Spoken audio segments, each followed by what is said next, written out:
गुणवत्ता और स्थानीय लोगों को रोजगार की गारंटी के साथ निरसा गोविंदपुर एलिवेटेड रोड निर्माण की मांग को लेकर धनबाद के रणधीर उन्माद चौक पर भाकपा माले द्वारा एक दिवसीय धरना दिया गया।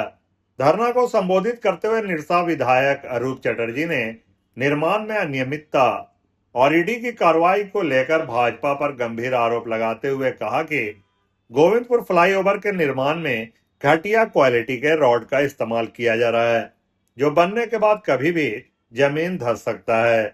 इसकी जांच होनी चाहिए।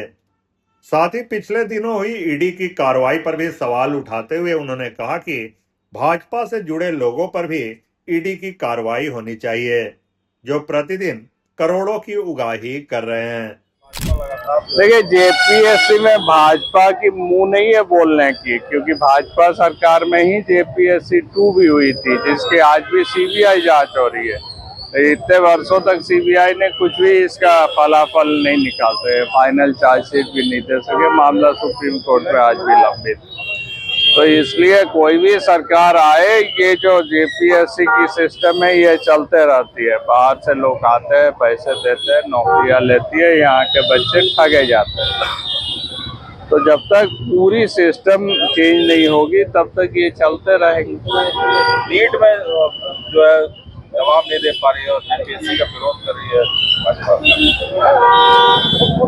देखिए, मैंने कहा जो सरकार से कोई मतलब नहीं है, बीजेपी सरकार है नहीं यूपीए सरकार है, ये सिस्टम एकदम ही अलग चलती है। ऐसा नहीं है जो सत्ता में बैठे हुए लोग सिस्टम को नहीं जानते हैं। जिले का महत्वपूर्ण जो 2 एलिवेटेड फ्लाईओवर गोविंदपुर और निरसा के निर्माण के संबंध में है। निर्माण में गोविंदपुर को हम लोगों ने चालू कराया है, जिसके गुणवत्ता को लेकर सवाल लोगों के द्वारा आशंका किया जा रहा है कि सही गुणवत्ता से नहीं मिल रहा, निर्माण सामग्री जो प्राक्कलन में है उसके अनुरूप नहीं लगाया जा रहा है। इसके साथ साथ लगातार जो एनएच का मॉनिटरिंग होना चाहिए, वो मॉनिटरिंग भी हम लोग नहीं देख पा रहे हैं। उसको लेकर एक आशंका है लोगों में कि कहीं सही ढंग से यदि नहीं बना तो कितने दिनों तक, सालों तक चलने का लोगों का अनुमान है कि चले नहीं चले, कि भविष्य में कभी बड़ी दुर्घटना का कारण बने। इसके साथ साथ यहाँ रोजगार जो मिलना चाहिए, इस योजना से जो सृजन रोजगार का हो रहा है, यहाँ के लोगों को रोजगार भी नहीं मिल रहा है। तो इन सारे मांगों को लेकर के आज एक दिवसीय धरना दिया। क्या आशंका है फ्लाईओवर को लेकर के? फ्लाईओवर को लेकर के आशंका तो यही है कि जो लोग बना रहे हैं वो जो लिए हैं कॉन्ट्रैक्ट, वो सीधे नहीं बना करके हम 2-3 पेटीदार के नीचे बन रहा है। तो इससे गुणवत्ता को लेकर के आशंका है, और जो सामग्री उपयोग किया जा रहा है उस सामग्री का क्वालिटी पर भी आशंका लोगों को। तो इसका मॉनिटरिंग एनएच को करने का जो है, तो एनएच इसका मॉनिटरिंग सही ढंग से नहीं कर रही है, चाहे किस कारण से है वो एनएच ही बता सकती है, एनएचएआई के अधिकारी बता सकते हैं। तो उन लोगों को भी हम लोग बात करने के लिए धरना से शुरुआत की है। यदि इसमें समाधान नहीं निकलता है तो हम लोग एनएचएआई के कार्यालय को भी जाम करने का जिला प्रशासन से हस्तक्षेप की मांग कर रहे हैं कि इन लोग के चलते और जाम बढ़ गया है। और जाम से निजात देने के लिए भी थाना चौकीदार को आए दिन लगना पड़ता है। तो एक बाईपास का रास्ता निकाले या फिर लोगों का आवागमन सही ढंग से हो, उसका व्यवस्था कंपनी से कराए।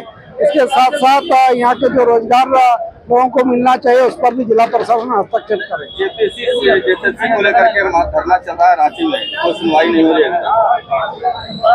मांग से पहले ही सुनवाई राज्य सरकार द्वारा शुरू कर गया। सबसे पहले जेपीएससी के चेयरमैन का इस्तीफा हुआ, उसके बाद अभी कई लोग सीआईडी के शिकंजे में है। तो जो मांग था उससे कहीं आगे बढ़ करके राज्य सरकार ने त्वरित कार्रवाई करने का काम किया है, और जितने लोग हैं सारे लोग इस पर कार्रवाई की जरूरत है। लेकिन अभी तक कोई प्रतिनिधिमंडल उस तरह हाई लेवल का गया नहीं, इससे लोग नाराज हैं।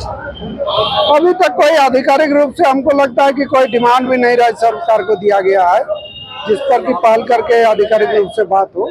डिमांड यदि आता है तो निश्चित रूप से सरकार उसके अनुरूप करती है।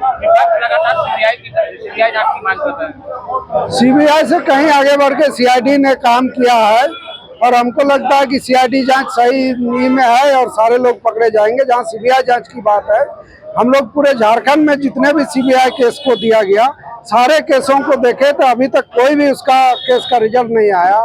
कई केस ऐसे हो गया जिसका अनुसंधान बंद हो गया, लेकिन उसका रिजल्ट हम लोग नहीं देख पाए। जेपीएससी का भी द्वितीय का अभी तक कुछ नहीं कर पाई है।